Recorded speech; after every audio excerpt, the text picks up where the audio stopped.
In your latest crypto newsletter, you offered an outlook on the crypto market. We're 2 months in now to 2023. Can you give us a sense of how the crypto market's looking?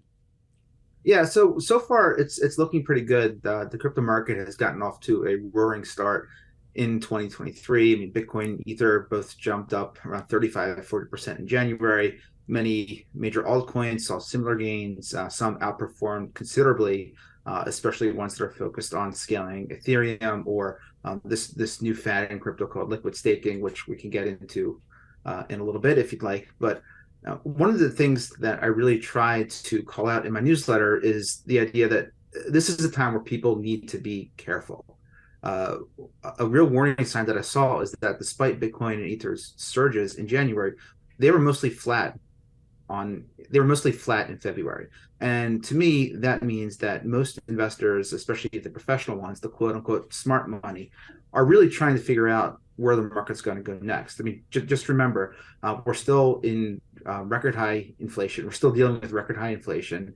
The economy, while when it's roaring, it's usually a good thing. The stubbornness of, excuse me, the stubbornness of employment is actually raising fears that the Fed is going to have to keep raising rates. A few weeks ago, it was almost unanimous. There was almost a unanimous belief that the Fed was only going to raise rates by 25 basis points at its next meeting in March. Now fears are starting to creep up that it's going to go up to 50 basis points and that there could be a subsequent raise after that, which would not only delay a period of time where the Fed will hold rates steady, but we might not see our first declines until 2024. And so we're in this tenuous environment, but at the same time, there are some tokens that are surging to exorbitant levels without any real reason why. And I'd like to talk about a few of them. For instance, uh, there is a whole suite of artificial intelligence related tokens that are doing nothing more than piggybacking off of all the hype, for lack of a better word, that Chat GPT, that chatbot that Microsoft invested $10 billion in, has all that hype that it has accumulated. To be very clear, Chat GPT has no token, and also most of these artificial intelligence related tokens don't have much use right now anyway. And there are some very real reasons why artificial intelligence and blockchain may not necessarily go together as well as some people are hoping. So anyone looking to buy any type of crypto token to get exposure to artificial intelligence, I would certainly be very, very wary of, because if there is going to be any type of payoff, it's not likely not going to be years until then. And in the meantime, you're buying at a peak hype cycle where more likely than not, you're going to be a sucker or somebody that bought the token earlier or held it on and is selling to you at a nice profit. You're going to be the one left holding the bag. So be very careful about that. And on top of that, a security firm called Peck Shield actually noticed that there are more than 100 tokens out there with the name ChatGPT somehow in it. And again, peak hype cycle. There's going to be charlatans. There's going to be fraudsters, and ChatGPT has no token, has no affiliation with blockchain at all, at least for now. So anyone buying those tokens is clearly just buying vaporware. You're buying something that's fraudulent, and you're likely going to lose all your money. So that's just one example of kind of the frothiness in this market that people need to be careful of. Steven, you said there is no token for ChatGPT, yet it's in hundreds of tokens names. Can you talk about the legality of this? It sounds like fraud. Yeah, I mean, it could be fraud. If nothing else, it is definitely wrong.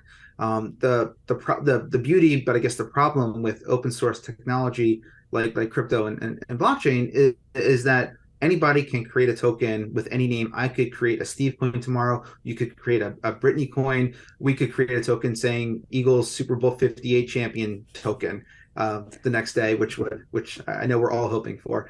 And there's nothing necessarily illegal about it. I mean, once you start infringing upon someone's trademark, someone's copyright, certainly then that could lead to legal issues. But at the same point, many of the people that are issuing these fraudulent tokens, they're pseudonymous, they're anonymous names on the internet. It's hard to figure out exactly who they are. Most of them will probably abscond with the funds before anyone's able to really track them down. And to be perfectly honest, in most cases, the money involved is not big enough for a company like ChatGPT or Microsoft to really care about. So it's definitely wrong. It likely is some sort of I guess like IP property rights infringement, but at the end of the day, there's not going to be much recourse for individual investors that get burned on something like this. Steven, it sounds like it's pretty easy to get duped, and you issued some pretty blunt advice in your newsletter that I would want you to dive into. And that advice was, don't be a sucker. Why is it such an easy time for people to be a sucker right now? And I guess later in the conversation, we can discuss how they can protect themselves. Yeah, it's easy because I mean there's a lot of different. It's kind of a perfect storm right now for people to get caught up again in the FOMO, the fear of missing out. We're all licking our wounds from 2020, unless you had your entire portfolio in cash, and it's exciting to see the markets jump in January. It's enticing to want to try to regain everything that you lost quickly, but at the same time, that's not necessarily how things work. And slow and steady is what wins the race. And you really just need to, these are times where you need to be cold and calculating when it comes to investing. Steven, so what red flags can people look for to protect themselves? Right. So there are a few easy things that you can do to make sure that you're not being fooled, that you're not buying a token to a project that doesn't exist, or you're not buying a knockoff token for a project that does exist. So a couple things that you can do. For one, if you hear about some new token, Nike coin, and that's just a for instance, or Tesla coin, or something like that, you can go directly to those companies' websites, look at the social media, the verified social media for the founders, check reputable news sources like Forbes to see if we're covering it. For instance, if Tesla ever launches a digital token, we will 100% cover it. If you're not seeing some of those things, there's a good chance that the token is fraudulent or a knockoff. So that's one thing that you can do. Two, if you do find out about a new project, a big company, some sort of new token out there, and you want to get involved, make sure that you buy the right one. If there is ever going to be a Tesla token, likely it's going to be issued on one of the more mainstream blockchains like Ethereum. So if you start seeing Tesla token on a very random blockchain that has just a few users, it's probably not the exact one. Or if you do see something that looks like a Tesla token on Ethereum, but the name is slightly wrong, the name is slightly different, again, make sure that you're buying the right one. And that can be a little bit more sophisticated. That can be a little bit more challenging to do.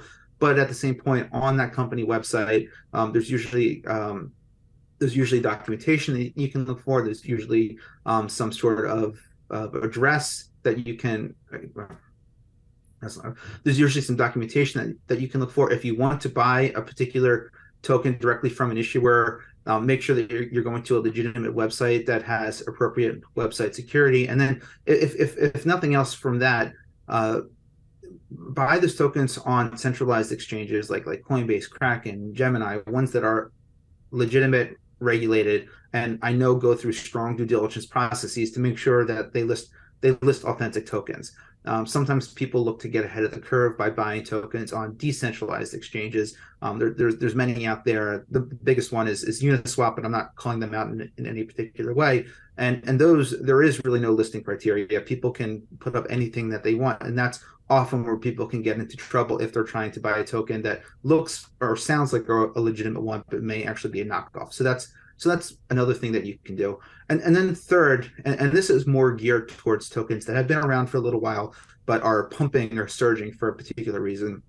Make sure that there's a real legitimate explanation for what you're seeing in these tokens. And this kind of goes back to some of those AI focused tokens out there that are surging. See if there's a legitimate reason, like a major new partnership or a dramatically forward in the technology, and that it's not just market excitement that's driving a token forward. Because again, it's very hard to try to time the market. I know some people may say, well, I have this token, I bought it here, I'm going to sell it here to someone else. That's very difficult to do. And I always recommend that when people invest in crypto, they think about it from a 5 to 7 year time horizon, and the fluctuations of the market are going to get smoothed out over that period of time. So really try not to get too distracted by market movements that cannot necessarily be easily explained.